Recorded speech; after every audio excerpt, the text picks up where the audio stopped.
Hi, thanks for tuning into Just 1A with Aaron Frischberg. I'm talking to Jason Ginsberg, the CTO and co-founder of Skiff. How's it going, Jason? It's going well. How are you? Awesome. Pretty good. So, just to kind of start it off, I was curious if you had any like weird food combinations that you've really enjoyed. Okay, I got one. I like Sure. pickles dipped in soy sauce, which, Really? you know, uh, there are some restaurants in San Francisco where they have something similar to that. It just tastes very salty, and I'm a big fan of salt. All right. Okay, that makes sense. Wow. And then to kind of shift over, I was curious if you had like a 45-minute like elevator pitch, just a quick spiel about Skiff and what you guys are doing over there.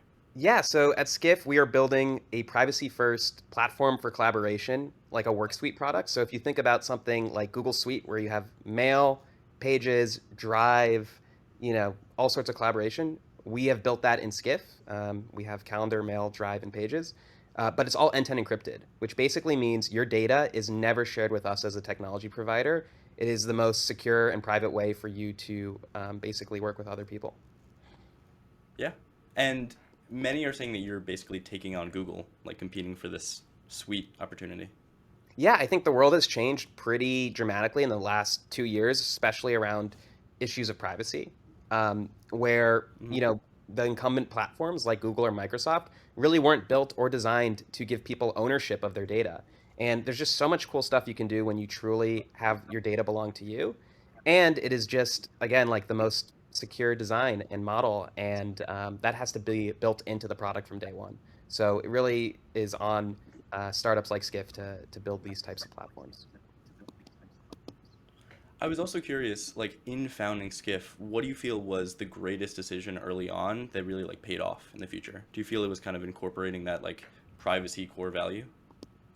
Yeah, I mean, it's interesting to think about. I think honestly, the greatest decisions come around people who you bring onto the team and who actually builds the product is the accumulation of millions of smaller decisions, and so those are the most important ones in the early days because oftentimes you just don't have the full insight of what's going to happen over the next couple of years, and so it's more about your ability to react to those changes. But on a technical level, we were always really committed to building our platform to be end-to-end encrypted. And like I mentioned before, that's super, super hard. You can't just upgrade to that or incorporate it once you've built out the fundamental architecture of a product or platform. And so that investment had to be made upfront. Sure. Yeah, that's awesome. And then I was also curious, I was looking around on the internet and I saw that you have a bunch of like designs and artwork, Yeah. like the shoes that you designed. I was wondering if you could talk about that a little bit. Yeah, I mean, I am a designer and engineer. I've been doing design since I was a young kid. I actually really see those two disciplines as not distinct. I think, in today, like building Skiff as a product, it's the entire end-to-end experience that matters. And being able to understand how to make design easier because you can engineer it, and being able to understand where we can like ease certain constraints on the flip side is super critical for our success. And so at Skiff, even like security engineers care about user experience because none of it cryptography matters if you can't set up a password that is good or memorable. Um, and for me, like the shoe thing was, I really in high school wanted to build something that wasn't just on my computer. I wanted to deal with like physical like goods because I thought it would be a lot more challenging. And I learned a lot about like factories and manufacturing processes, negotiating. Like there was literally like a factory fire at one point that delayed a shipment. This supplier, I was making my hats in the U.S. because I did shoes and hats. They ended up like dropping me because the Make America Great Again hats ended up becoming their number one customer, and so I had to quickly find Hmm. someone else to work with. Yeah, there's a lot of fun stuff around that. Huh. And it's really interesting you say like merging engineering and design is becoming like important. Like back in the day, I guess Steve Jobs included like his passion for topography into Apple. Yeah. Do you feel that that's becoming like a really, really prevalent thing? Like not just like in the past we've had people like specialize in engineering and then kind of have a design department, but do you feel like that's kind of becoming connected nowadays? Yeah, I think there's a new class of, specialists or something, whatever the term is, that refer themselves as design engineers. I don't know if that that phrase will stick forever. But you look at products like Figma and you look at no code platforms like Framer, you see the improvements in just like, development like React and being able to build things really quickly. What's ended up happening is the bar to entry to be able to design things and then reproduce them in code faithfully has gotten a lot lower, and it allows that integration to be a lot more seamless. And so for me, it's just like there's a lot less communication overhead when you can keep both of those things in your brain and you focus on just like building the best version of that product. Because the hardest part with a lot of the things when it comes to quality and a user experience are these micro details that you don't always capture in like the mockup. And it's like, oh, if I am building a new import flow and there's this weird error case that comes up and like they have a really long file name, like you just don't anticipate those things. You want to be able to be on the fly, like capable of reasoning about how to solve those problems and getting them down to the last pixel. Yeah, sure. And I was also curious, like, what platform you guys are using to create Skiff. Yeah, so we've built everything ourselves. We've open sourced most of the product. We use React basically with TypeScript on the front end, back end Node.js, Postgres database. Yeah, I mean, there's lots of basically different libraries and tools that we use, and then on the design side, we're using Figma for everything. Awesome. Yeah. And I took a like quick peek at your website, and I did feel like it was really, really like well designed, which was really impressive. Yeah. And I could Thank really you. see like the design engineering coming in play. Yeah. I appreciate it. We actually are completely redoing our website this week, and hopefully it Uh, will be a lot cooler. There's just so okay. much stuff that we wanted to update for a while now. Sure. Looking forward to seeing it. Yeah, cool. And then I also saw that you published research at Stanford about something about displays and holograms. Yes, so this is like my obsessive sort of pursuit in college. Um, yeah, again, like I kind of mentioned with the shoe thing, I was like really interested in like, so much. Like I spent a lot of time learning about design and engineering on my laptop because it's convenient, and I just needed to have a laptop on a school bus in my bedroom and I could get better. But I really became interested in like physical experiences and bridging that gap between the digital and physical world. And I spent a lot of time at Stanford working on something called the light field display, which it's kind of like a discrete sort of hologram. You can think of it that way, where you're able to create 3D images and video without someone having to wear glasses. And it's especially important technology for virtual reality. And so I spent some time, working on Apple on their new product team, and really part of the motivation for Skiff was basically I had spent years in the VR world, and I started to realize, like, man, our lives in the next 10 years, if you think we spend a lot of it online today, it's going to be so much worse. And you lose something. You don't get everything in the offline world on the digital world. Something is lost, and stuff we take for granted. And just looking at the trends of privacy, like you look at Signal or Brave or DuckDuckGo, those companies growing so much at the same time, I really became interested in building technologies that allow people to, really have full ownership of their data so that they can protect those sort of values and not lose anything as more and more is digitized. Yeah. I was also curious what you meant by like stuff becoming more digitized or like Yeah, life just becoming more online. like we spend a lot of time on our computers today and especially like on social media. But if you think about it, like majority of the internet, your experience is it's flat. You're reading text and you're looking at images and video. That's it.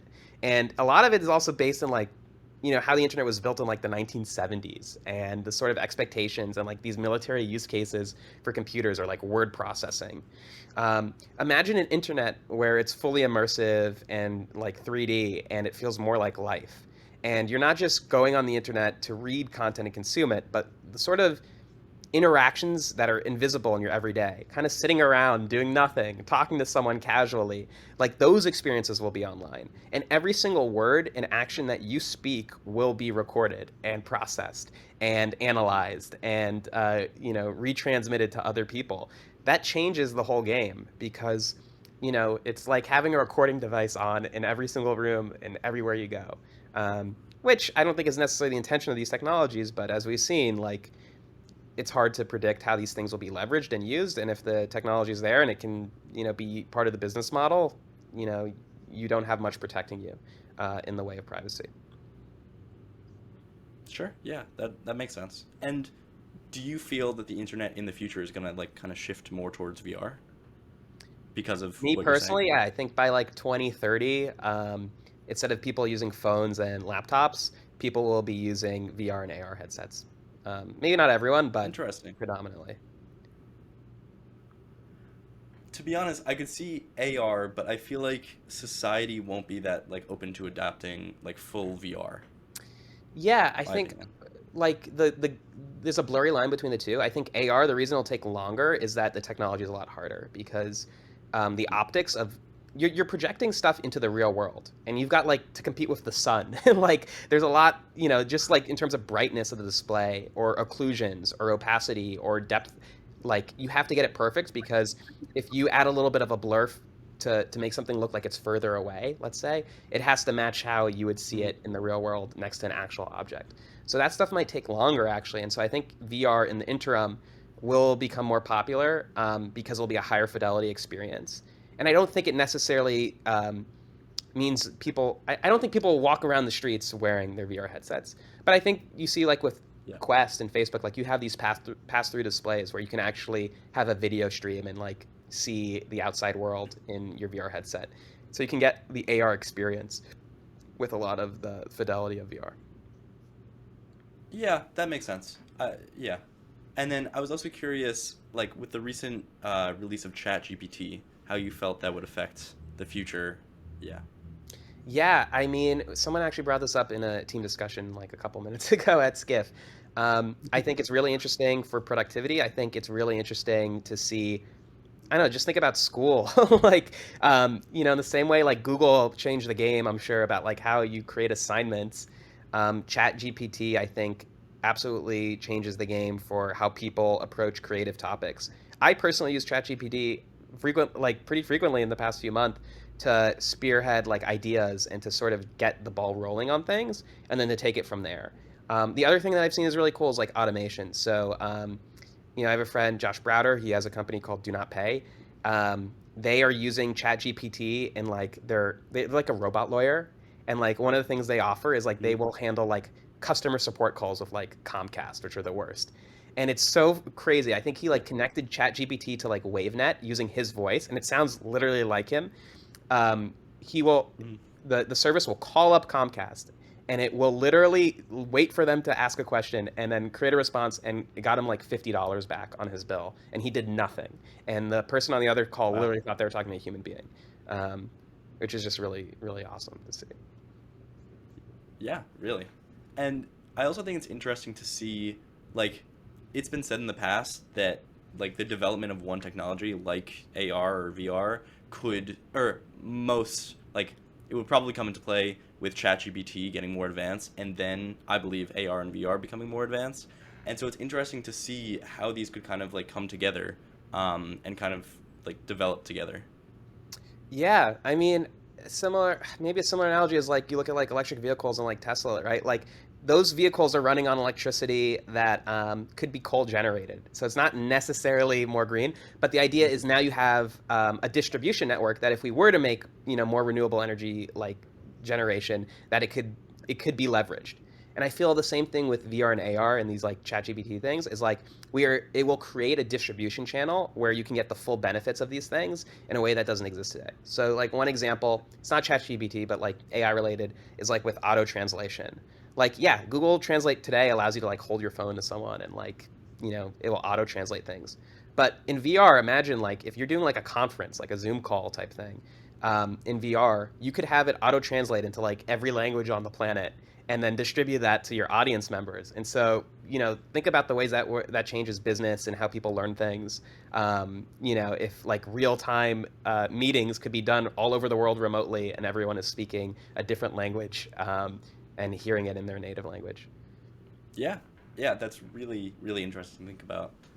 And then I was curious, just to kind of wrap it up, Mhm. what do you feel like? What advice would you give to an entrepreneur starting any project or something similar to Skiff?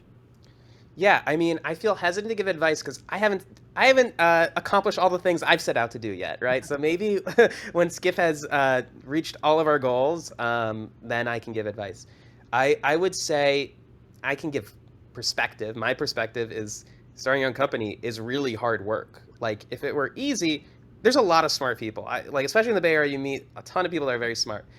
If like being smart isn't enough. Like you have to work extremely, extremely hard, harder than you think imaginable, and treat it like an Olympic athlete, preparing to like win the world record or gold, right? And so, that comes with also the ability to, physically, mentally, like all of those things, be prepared to do that for years. That's the hardest part. Everything else, like if you have that down, you should be able to handle. And it depends on the company, whether that's stuff related to the product or marketing or just bugs or figuring out like the business model. It really comes down to your ability to react to those challenges as they come up. Yeah. Well, all right. Thank you, Jason. It was really Yeah. nice talking to you, and I really liked your insight on a lot of stuff. Yeah. Thanks so much for reaching out. I really enjoyed the conversation. Cool. Awesome. All right. Well, have a great day. You too. Take care.